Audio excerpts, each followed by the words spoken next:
고린도전서 12장 4절로 11절 말씀.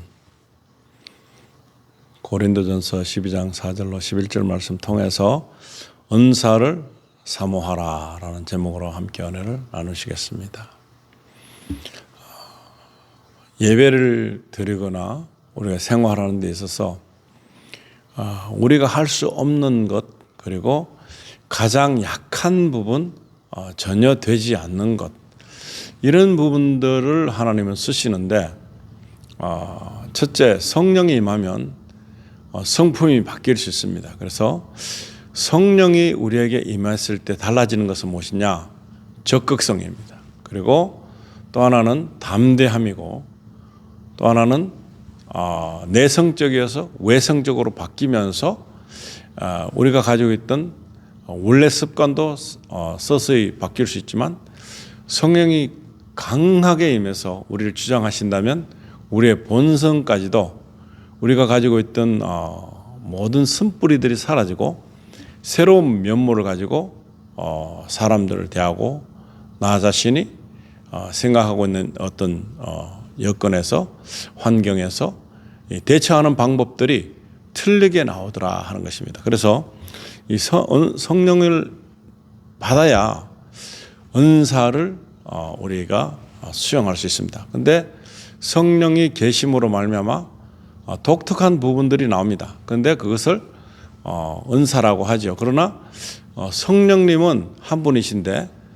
일어나는 여러 가지 틀리는 그런 어떤 모습들이 우리에게 있습니다. 그래서 구분해서 하지 않아도 되지만 모든 것을 다 할 수 있죠. 그렇지만 그것을 다 수용할 수 없는 그런 우리들의 모습을 보게 됩니다. 그러나 예수님께서는 우리에게 기대하고 계신 것이 무엇인가 하면은 성령 충만해서 예수님이 가지신 그런 모습을 가지고 사람들에게 도움이 되고 사람들에게 유용함을 이루게 하고 덕이 되는 유익함을 주는 그런 삶을 살아라 하는 것입니다. 우리가 뭐 공부를 계속하고 우리가 가지고 있는 어떤 성경적인 지식을 막 탐구하고 그것도 필요하지만 그보다도 더 중요한 것은 이 성경책 그 성경책대로 그대로 멈추는 것이 아니라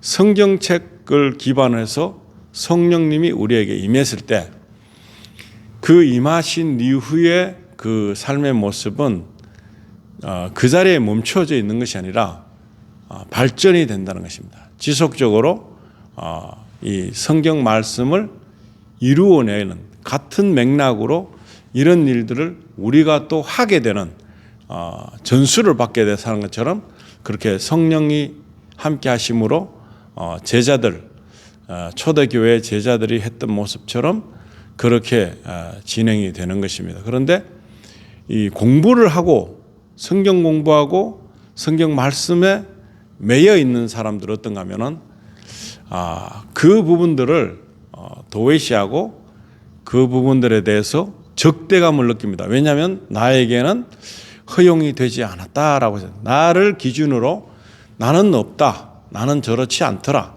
하는 그런 관점에서 말씀으로만 살 것이다.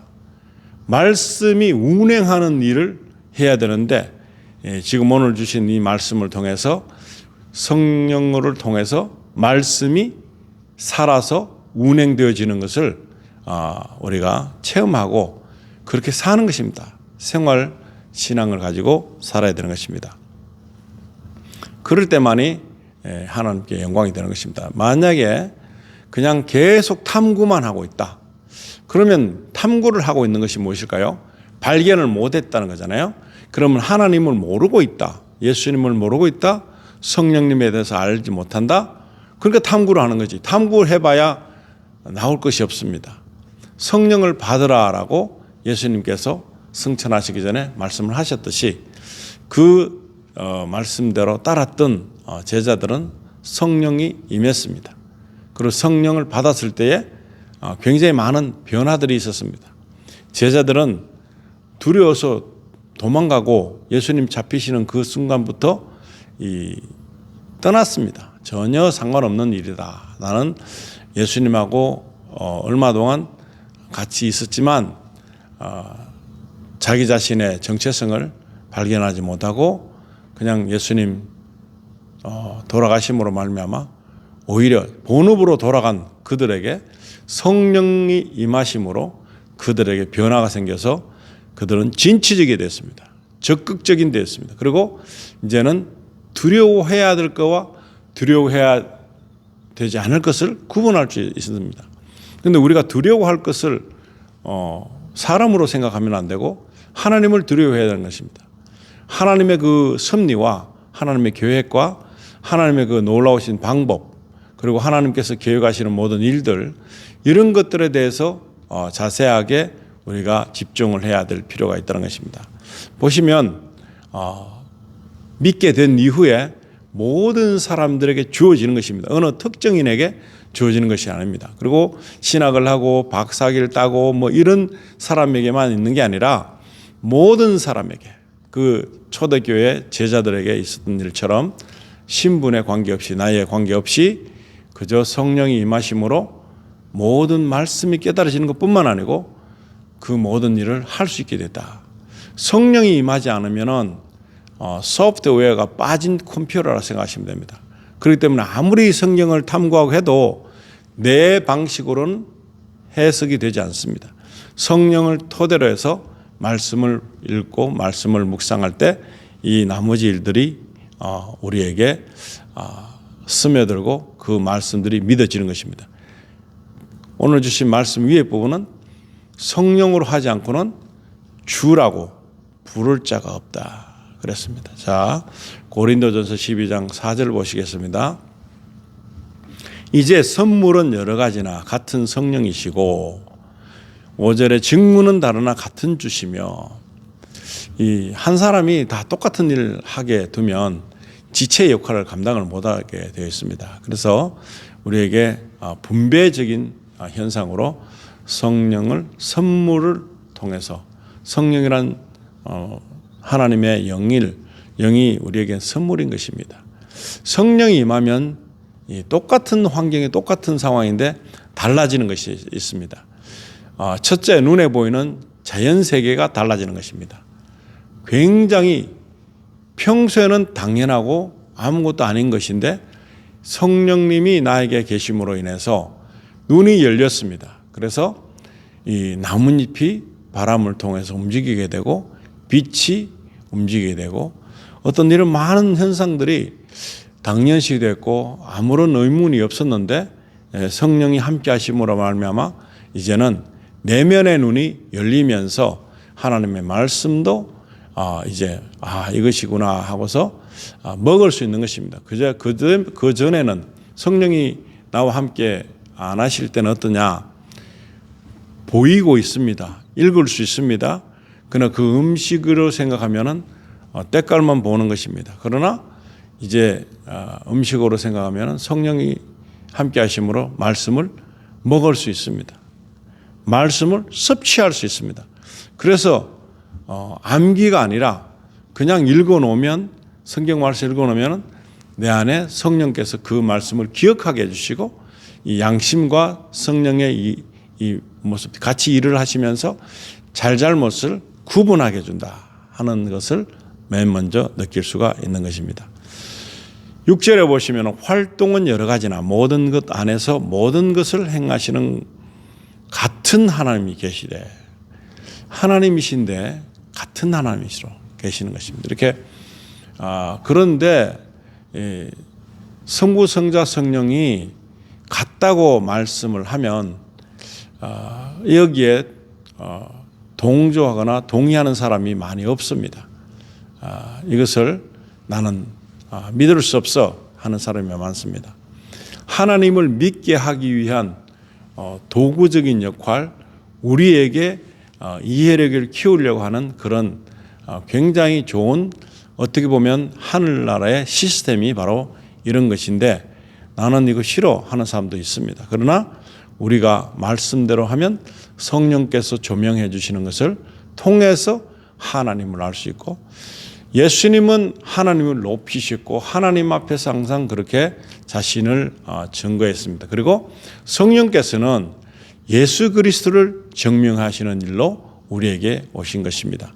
하나님의 영으로 계시면서 우리에게 하나님과 교통할 수 있는 유일한 방법을 우리에게 제시해 주시기 위해서 성령이 계시다라고 보시면 되겠습니다. 그래서 이것을 모르고 있으면 어떤가?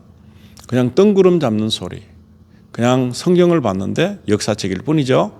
그리고 인물 나오는 그 인물들을 보면서 이런 성품을 가진 사람이 있구나, 그렇구나, 이렇게만 여기지 이것이 나에게도 해당된다는 사실로 받아들여지지는 않습니다.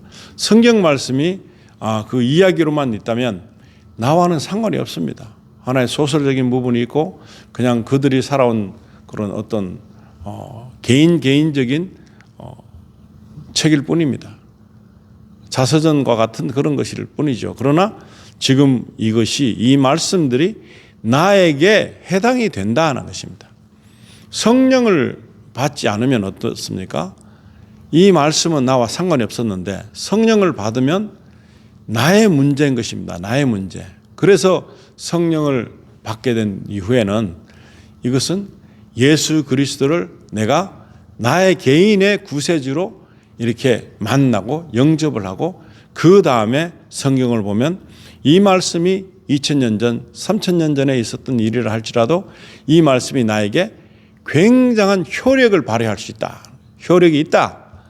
그런 말씀인 것입니다. 그래서 이 말씀의 흐름을 통해서 나에게도 이 하나님의 계획이 흘러가고 있다. 우리의 인생, 생애 중에서 이 일들이 우리를 이끌어갈 어떤 굉장한 지표가 된다, 매뉴얼이 된다 하는 것으로 받아들이게 되면 이 성경 말씀이 굉장히 소중한 것입니다. 어떤 사람이 소설책을 읽고 그 내용이 그렇게 소중하겠습니까? 그냥 그때이지 지나고 나면 아무 상관이 없습니다. 왜냐하면 나와 상관이 없기 때문에. 그런데 성경책은 나와 직접적인 관계가 있습니다. 나의 삶의 이 흐름이 흘러가고 있으면서 이 모든 성경적인 계획이 나와 밀접한 관계를 가지고 있다라고 생각을 했을 때는 전혀 다른 각도로 보여지는 것입니다. 그 전혀 다른 각도로 보여질 수 있게 하신 그분이 성령 하나님이라 하는 것입니다. 그래서 7절에 보시면 각 사람에게 성령의 나타나심을 주신 것은 그것으로 말미암아 모두가 유익을 얻게 하려 하심이라. 성령이 계심으로 말미암아 내가 이제는 하나님의 자녀가 되었구나. 하나님의 백성으로 살게 되었구나. 하나님의 법에 내 양심의 법을 맡게 해야 되겠구나 하는 그런 마음이 생기고 어려운 말씀들이 너무나 많습니다. 그러나 그 어려운 말씀이 나와 상관없기 때문에 그건 어려운 것은 어려운 것으로 그냥 치부되고 그렇겠구나. 이렇게 성경은 어렵구나. 이 생각할 것입니다. 그러나 내가 가지고 있는 생사에 대한 문제가 이 성경에 있다면 이것은 굉장한 중요한 내용이 되는 것입니다. 그래서 각 사람에게 성령의 나타나심을 주신 것은 그것으로 말미암아 모두가 유익을 얻게 하려 함이라. 성령이 안 계시면 우리는 하나님과 관계가 없습니다. 별 상관이 없습니다. 우리가 어떤 제재도 어떤 것도 제약도 느끼지 못하는 것입니다. 죄를 아무리 내가 세상적인 것을 회개한다 그랬을 때 세상적인 것을 우리 스스로는 내 딴에는 막 엎조리고 내가 이런 죄를 했으니까 용서해 주세요 하지만 성령님이 계실 때는 달라지는 것입니다. 뭐가 확실히 잘못된지를 알고 있습니다. 하나님을 하나님으로 믿지 못한 것이 가장 큰 문제적인 잘못인 것을 깨닫게 되는 것입니다. 그리고 예수 그리스도가 나를 통해서 이루시고자 하시는 나를 위해서 그분의 십자가를 우리가 보게 되는 것입니다. 나를 위해서 그렇게 하셨구나 하고 나니까 나는 이제 십자가의 그 모든 값어치가 결국에는 나 때문에 그 일을 감행하시고 진행하셨구나 한다면 이건 가만히 있을 수 있는 상황이 아닌 것입니다. 어떤 사람이 나를 위해서 죽겠습니까? 어떤 사람이 나를 대신해서 법정에 끌려가겠으며 내 죄 지은 것을 위해서 대신해서 누가 사형을 당하며 누가 나 대신에 형량을 하기 위해서 교도소에 가겠습니까? 그러나 예수님은 지옥을 갈 수밖에 없는 인생들에게 그 모든 것을 해결해 주시는 목적으로 그렇게 하신 것이라 하는 것을 믿을 수 있게 된 조건이 바로 성령께서 나에게 일깨워 주심으로, 나를 지혜롭게 하심으로, 지각을 열어주심으로. 이게 사회적인 공부의 수준이 아닙니다. 사회적인 지식의 수준으로 하나님을 만날 수 있는 건 아닙니다. 그렇기 때문에 지식의 높음에 따라서 하나님을 더 이해할 것이다? 아닌 것입니다. 그래서 오늘 우리는 이 말씀을 보면서 나에게도 성령의 나타나심을 주신 것은 그것으로 말미암아 모두가 유익을 얻게 하려 하심이라. 이제 성령의 사람으로 살겠다라는 마음을 가지는 것입니다. 처음에 어렵습니다. 그러나 시도해 보는 것입니다. 성령께서 인도하시면 내가 따르겠습니다 라고 대다수가 고백을 합니다. 그러나 어렵습니다. 왜냐하면 음성이 들리지 않습니다. 어떤 조짐이 보이지 않습니다. 그 코드가 안 맞아서 그렇습니다. 성령께서 일하시는 방법을 몰라서 그렇습니다. 성경은 바로 성령께서 일하시는 방법을 다 말씀해 주고 있는 것입니다. 그런데 잘 몰라서 성령께서 인도하심을 깨닫지 못하고 영적으로 볼 때는 소경의 위치에 있고 귀머거리에 위치해 있고 감을 잡지 못하는 것입니다. 전혀 모르는 상태에서 하나님을 그냥 나온 성경 말씀을 그냥 읽어갖고 되는 것이 아니라는 것을 알아야 되는 것입니다. 그래서 성령께서 임하시면 하나님의 뜻을 알게 되는 것입니다. 그 다음에 그 뒤에 일어나는 것은 성령의 일하심에 따라서 우리가 움직일 수도 있다는 것입니다. 순종할 수도 있다는 것입니다. 그러나 그 순종은 어려운 것이 아닙니다. 맨 처음에 쉬운 것부터 하는 것입니다. 마음에 내가 하고 싶은 대로 하고자 하는데 어떤 제약이 생길 수도 있고 내가 생각하는 계획이 있는데 그 계획이 아니라 다른 것으로 이끌림을 받을 수도 있습니다. 강권적으로. 그런 경우를 통해서 우리가 다시 짚어볼 수 있습니다. 아, 이건 내 해석이지 하나님의 해석 방법은 아니구나. 성령의 인도하심을 따르려고 하면은 하나님의 계획과 하나님의 모든 집중되어 계신 어떤 일들을 보면 이제 발견할 수 있게 되는 것입니다. 우리 일반인들은 보통 사람들은 하기 싫은 거, 예수님은 하기 싫은 거 하셨죠. 예수님께서 하시는 모습은 예수님이기 때문에 한 게 아니라 정말 하기 힘드신 일인데 하나님께서 바라시는 뜻을 예수님은 이루려고 헌신을 다했다는 것입니다. 오늘 우리도 내가 지금까지 살아온 방법이 있습니다. 그것과 성령의 움직임은 부딪히게 됐습니다. 가장 많이 부딪히는 것은 마음속을 정리하는 것입니다. 내 습관을 정리하는 것입니다. 굉장히 어렵습니다. 원래대로 하는 건 쉽습니다. 그러나 그것이 어렵습니다. 그런데 이 어려운 상태에서 내가 뭔지를 모르고 회개해라 하는 기도를 하라고 이제 들어보니까 회개라는 것은 그냥 세상적인 어떤 육적인 모습으로 그 내용을 다 끄집어내서 회개한다, 잘못한다, 이것을 용서해달라 그렇게 말하고 있지만 궁극적으로는 하나님께서 바라시는 것은 그것보다 더 깊은 내면을 말하고 계십니다. 그래서 우리는 이것을 잘 다듬다 보면 우리에게 성령의 나타나심을 발견하게 됩니다. 여기서 각 사람에게 어떤 특정인에게 한 것이 아니라 각 사람에게, 바로 나에게 성령이 나타나심을 주신 것은 그것으로 말미암아 모두가 유익을 얻게 하려 함이라. 그럼 유익을 얻게 하는 일을 위해서 성령께서 일하신다라는 답이 나왔습니다. 무엇 때문에 성령께서 우리에게 나타나시는가? 내가 높아지기 위해서, 내가 잘난 사람이 되기 위해서, 내가 남들에게 추앙을 받는 그런 사람이 되기 위해서 아니라는 것입니다. 모두가 유익을 얻게 하려 하기 때문에 나에게 성령이 나타나십니다. 그래서 오늘 여기서 나에게 성령이 나타나는 것은 모든 다른 이에게, 나를 포함한 다른 이에게 유익을 얻게 하는 일이 된다는 것입니다.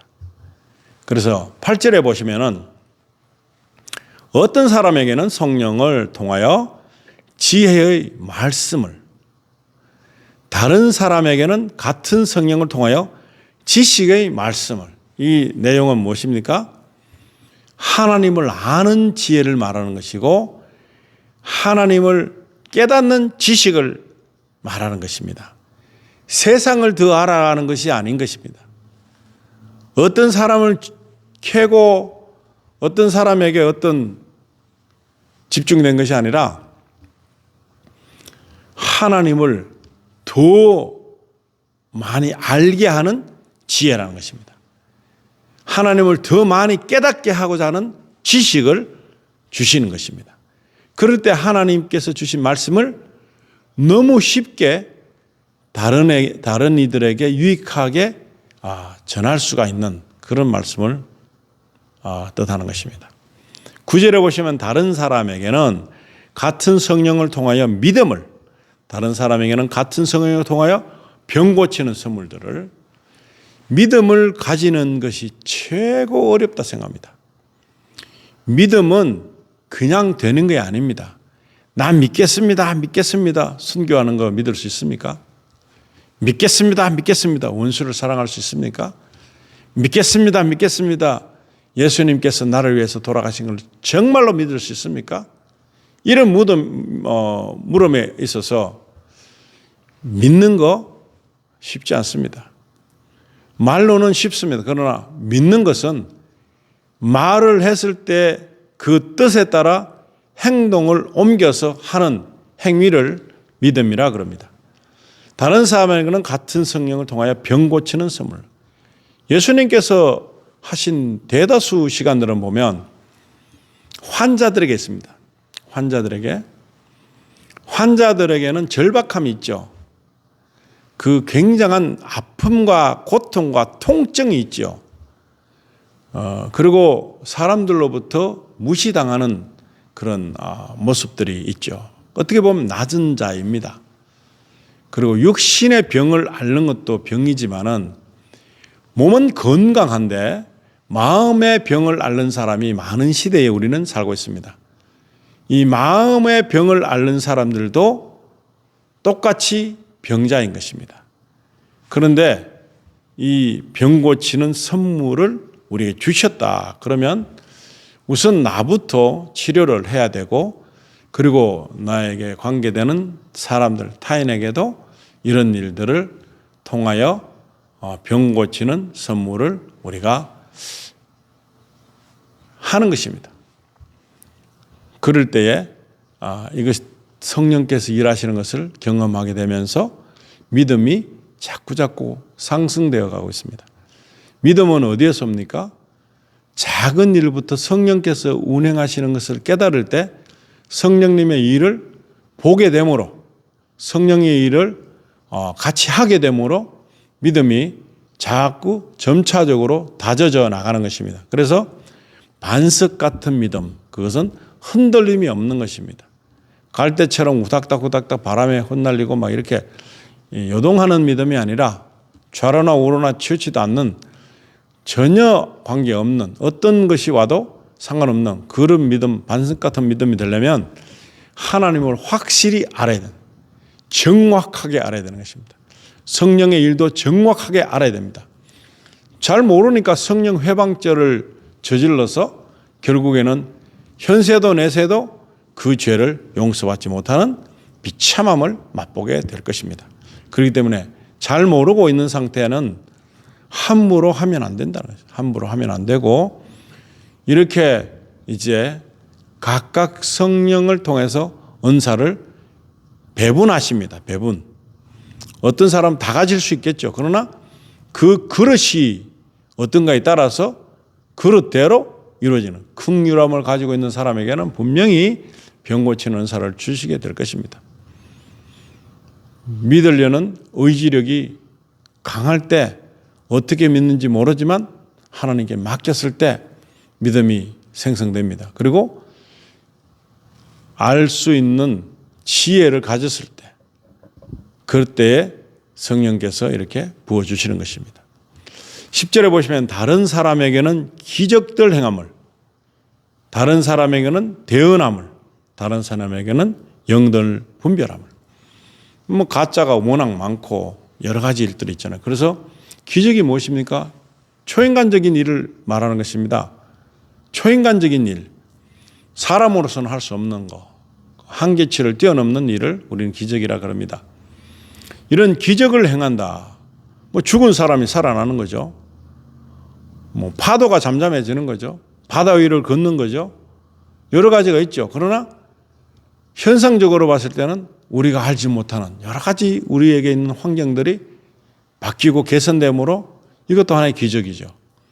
뭐 오병이어 기적도 있고 여러 가지 기적이 있죠. 그러나 하나님께서는 모든 것을 하나님의 뜻에 맡기는 것입니다. 하나님께서 기적을 행하셨다 해서 예수님을 죽음에 몰랐다가 십자가에서 안 죽게 하는 그런 것을 어떻게 보면 기적이라고 여길 수도 있습니다. 그러나 하나님께서 하시고자 하는 명령은 우리를 어떤 때는 아프게도 하시고 무지하게도 하시고 우리를 고통 속에 빠뜨리기도 하시고 제자들처럼 비참한 죽음을 통하여 이 인생을 마감하게도 하시는 그런 일도 있다는 것입니다. 그런데 우리가 원하는 것은 아무도 안 죽고 잘 믿는 거, 건강하고 잘 믿는 거, 이것에 초점을 맞추니까 성령님이 일하시면 모르는 것입니다. 우리가 교만해지거나 우리가 곁길로 갔을 때 하나님께서 우리에게 이거 어떡하지? 그럴 수도 있습니다. 그러나 빨리 돌이키기를 원하시겠죠. 그때에 우리가 빨리 돌이킬 수 있는 그런 모습을 가지고 있다면 더 좋겠죠. 그래서 사람들에게 대언할 수 있는 거, 다른 사람에게 대언할 수 있는 거, 정말 하나님의 말씀을 이렇게 풀어서 전하는 거, 그리고 다른 사람의 영들 분별함, 영이 다 그냥 괜찮은 영이 아니라는 사실을 알려주는 말씀이죠. 그래서 모든 것이 일어나도 어떻게 보면 나쁜 영이 했을 수도 있고 하나님께서 했을 수도 있습니다. 그런데 이걸 분별할 수 있는 그 능력이 있다면 얼마나 좋겠습니까? 이 분별할 수 있는 능력을 또 가질 수 있게 된다. 이런 은사가 있다는 것입니다. 선물. 그랬을 때에 이것을 통해서 뭘 할 것인가? 내 자랑하고 내가 잘났다고 표식하고 내가 남에게 과시하는 것이 아니라 다른 사람에게, 모든 사람에게 유익함을 제공해 준다 하는 것입니다. 다른 사람에게는 여러 종류의 타 언어들을, 다른 사람에게는 타 언어들 통역함을 주셨으나 통역하게도 해야 되는 것입니다. 그런데 다른 사람의 언어, 전혀 알지 못하는 언어를 또 주실 때가 있습니다. 그래서 그 언어들을 통해서 듣고 그 언어를 말하는 사람들이 은혜를 받는 수도 있습니다. 이것은 결코 사람이 하는 말이 아니라 하나님께서 나에게 전하시는 말씀이구나 하고 받아들일 수 있는 그러한 일들을 또 하고 계시고, 또 잘 못 알아듣는 방언이라든가 그런 말을 했을 때에 자기에게 유익을 끼치고 있지만 타인에게 이익을 끼치지 못할 수도 있을 때 그것을 통변함으로 말미암아 하나님의 말씀을 다른 이에게, 알아듣지 못하는 이에게 이렇게 전달할 수도 있습니다. 그러나 못 알아들어도 하나님이 주신 그 방언 은사를 통해서 하나님께 내가 알지도 못하고 있는 죄들, 내가 알지도 못하고 있는 여러 가지들을 기도할 수 있는 이런 유익함이 있다는 사실입니다. 그래서 사람들이 안 들어도 될 일을 듣게 되는 것보다 차라리 다른 사람에게는 이게 무슨 말씀인가 하면은 굉장히 젠틀한 신사적인 방법으로 하나님은 우리를 세워주셨다. 우리의 그 모습이 망가지지 않도록 세워주시는 그런 것을 통해서 방언이 꼭 필요하다는 사실을 알게 될 수 있습니다. 그리고 마귀들은 우리의 말을 훔쳐갑니다. 우리의 말들을 훔쳐가서 그 일을 참소도 하고 그 일을 진행을 하는 것입니다. 그래서 말 때문에 이런 영적인 일들이 막 생겨날 때에 방언을 통해서 하나님께 직고하면 마귀들은 알아들을 수가 없습니다. 천상의 말을 알 수가 없죠. 그래서 그들은 헤매기 시작하는 것입니다. 방해 공작을 펼칠 수가 없는 것입니다. 공격을 일단 막아놓는 그 일도 굉장히 필요한 은사라 할 수 있습니다. 마지막으로 고린도전서 12장 11절에 보시면은 이 모든 것은 같은 그 한 성령께서 행하사 자신의 뜻대로 각 사람에게 개별적으로 나눠주시는 것이니라. 아멘. 같은 한 성령께서 이 일을 하시는데 자신의 뜻대로 각 사람에게 개별적으로 따로따로 그렇게 나눠주시는 것이라고 말씀하셨습니다. 그래서 은사를 사모해야 된다. 이제 여기서 어떤 은사가 우리에게 주어질지 모르는 것입니다. 각 사람에게 맞는 알맞은 것으로 성령께서 우리에게 각자에게 일을 하신다 하는 약속입니다. 그래서 그 일을 할 때에 우리는 잘 모릅니다. 그러나 기도하고 하나님 그 하신 그 모습을 우리가 자꾸 성경을 봤을 때에 이때는 이런 모습으로 하셨구나. 이때 그 하나님께서 말씀하셨을 때에 그 믿는 자들은 제자들은 그것을 이렇게 순종했구나 하는 것을 모범을 삼아서 우리에게 어떤 일이 생기면 먼저 물어보는 거죠. 이런 일은 어떻게 해결하는 것이 좋습니까? 연습을 하고 계속 훈련해서 이제 성령님의 뜻을 잘 헤아리는 것이 제일 먼저고, 그 다음에는 우리가 그 일을 알았는데 다 할 것 같습니까? 다 하지 않습니다. 그 말씀이 우리에게 임해서도 안 하고 싶어지는 마음이 많잖아요. 요나가 다시스로 간 것도 똑같습니다. 오늘날에도 우리에게 말씀이 떨어졌습니다. 행해야 될 것이 너무나 많습니다. 그러나 거부할 데가 없는 줄 아십니까? 하나님의 말씀이지만 그걸 다 순종하는 자가 있다고 생각하십니까? 근데 그러지 못할 때가 너무나 많습니다. 저 자신도 하나님께서 하라고 하는 말씀을 수용할 때도 있었지만 거부할 때 많습니다. 전도를 하려고 했는데 전도가 안 되는 사람도 있지만 전도를 해라고 했을 때에 전도한 대상을 우리가 선택하는 것입니다. 그래서 하고 싶지 않은 마음이 들 때도 있고 그런 여러 가지 환경들이 있을 수 있습니다. 그랬을 때에 순종을 할 수 있는 그런 그릇으로 계속 만들어져 가고 다듬어져 가고 있다면 은사가 여러 가지 은사들이 복합적으로 줄줄이 우리에게 임해질 줄 믿습니다. 그랬을 때 우리는 순종하는 것이 정말로 필요합니다.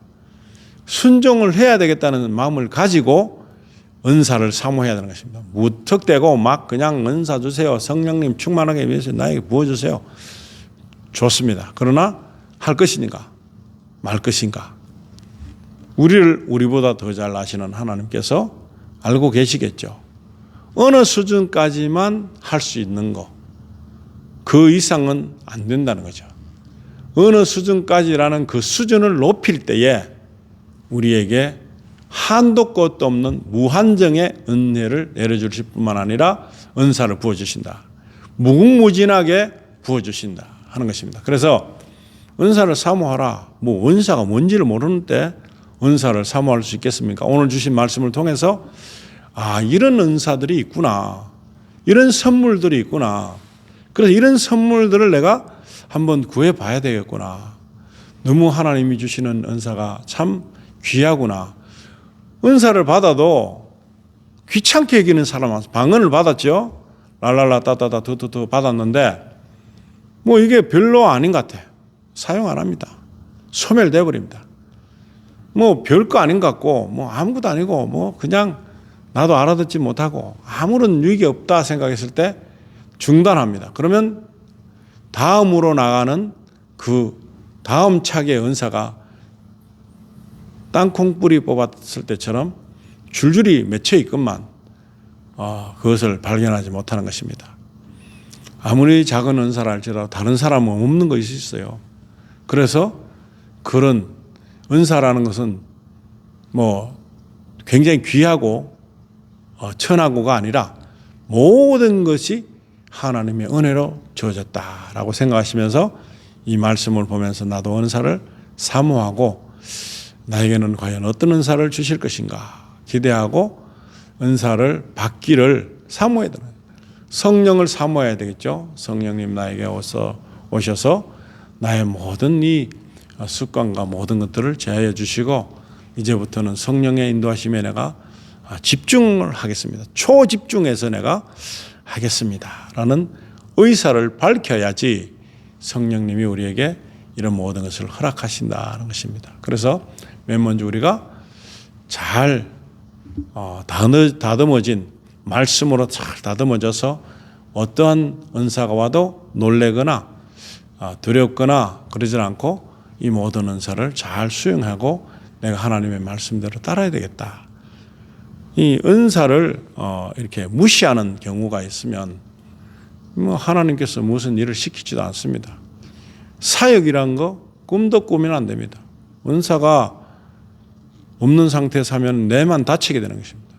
너의 의를 위해서 했지 나의 기쁨을 위해서 한 거 아니지 않느냐 하시면서 어떻게 보면 하나님 반대편에 서게 되는 경우도 있게 될 것입니다. 그래서 오늘은 은사를 사모하라. 은사를 소중히 여기라.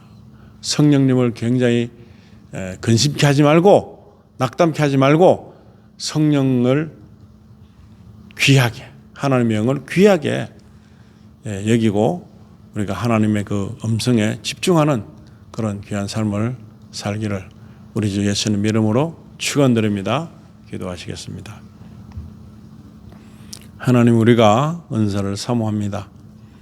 말씀 주신 대로 이 여러 가지 선물들을 잘 받아서 우리가 다른 모든 사람들에게 유익함을 제공하려는 목적으로 주어진 줄을 믿고 우리가 이것 때문에 교만해지거나 이것 때문에 또 판단하거나 그러지 않게 되기를 원합니다. 그래서 하나님 주신 은혜를 가지고 많은 사람들을 세워가고 사람들에게 유익함을 줌으로 말미암아 바로 하나님을 알게 되고 모든 사람들이 하나님의 뜻대로 살고자 하는 그런 바람이 생활 속에서 일어나게 하시고 또 회개를 할 때도 제대로 회개하는 일을 위해서 지금까지 잘못된 회개 때문에 아직도 죄가 유효하게 그냥 남아있고 정말 하나님 앞에서 쓰임받지 못하는 그런 심령들에게 이 시간에 이 말씀이 정말 심령을 두드리고 마음을 두드려서 이제 믿음을 가지고 하나님의 그 뜻대로 성령을 꼭 받아야 되겠다. 그리고 성령 받지 못하면 죽음보다 더 무서운 일이 내 앞에 놓여 있다 생각하고서 아주 심각하게 이 말씀을 우리가 다시 한번 짚어보는 그런 귀한 시간 되게 해주시고 성령을 받았지만 성령의 그 일을 순종하지 않으므로 우리가 교만해지거나 또 우리가 높아져서 성령의 일에 관심이 없었던 모습을 통해서 육적인 삶을 살다 보니 하나님의 그 뜻을 이루지 못한 그런 심령이 있다면 이 시간에 하나님 우리가 다시 회개하고 이 귀한 선물들을 잘 유용하게 유익함을 얻게 하기 위한 목적으로 우리가 또 사역으로 쓰임받는 그런 귀한 사역들을 감당할 수 있도록 주님 도와주시길 간절히 바라며 우리를 살리시고 구원하신 우리 주 예수 그리스도의 이름으로 기도드리옵나이다. 아멘.